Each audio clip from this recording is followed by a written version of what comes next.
dargaggoonni abdii garee biyya kanaa ta'an rakkoo hawaasummaa isaanii hiikkatanii qooda fudhannaa dinagdee keessatti qaban akka gabbifatanii gochuudhaaf tarsiimoowwan garaagaraa bocnee hojiitti jijjiiruu erga eegallee oollee bullee jirra. Dargaggoonni keenya dargaggoota sammuudhaan qarooman, dargaggoota naannoorra darbee biyyaan dorgomuu danda'an, akkasumas biyyarra darbee addunyaadhaaf fakkeenya ta'uu danda'an akka ta'an gochuudhaaf mariiwwan garaagaraa ajandaalee dargaggoota hirmaachisuu danda'an baay'ee bocnee hirmaachisuu eegalee jirra. Gosa ispoortii kanneen biraa irrattis atleetota akka baasnetti humna jabaa biyyarra darbee addunyaadhaaf ta'u baasuu irratti rakkoo jabaa qabna.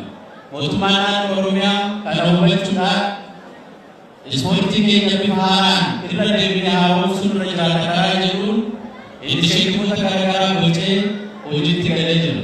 Keessumaayyuu ispoortiin dakarraa kan jalqabu waan ta'eef manneen barnootaa sadarkaa gadiitirraa eegalee sochii dorgommiiwwan adda addaa kanneen ispoortistoonni garaagaraa keessatti ta'uu danda'an mijeessuudhaan achi keessaa baay'ee sadarkaa olaanaatti ceessuudhaaf hojii jalqabnee jirra. Gola Oromiyaa guutuurratti hawwannaa ispoortiidhaaf kan ta'u dirreen ispoortii akka qophaa'u gochuu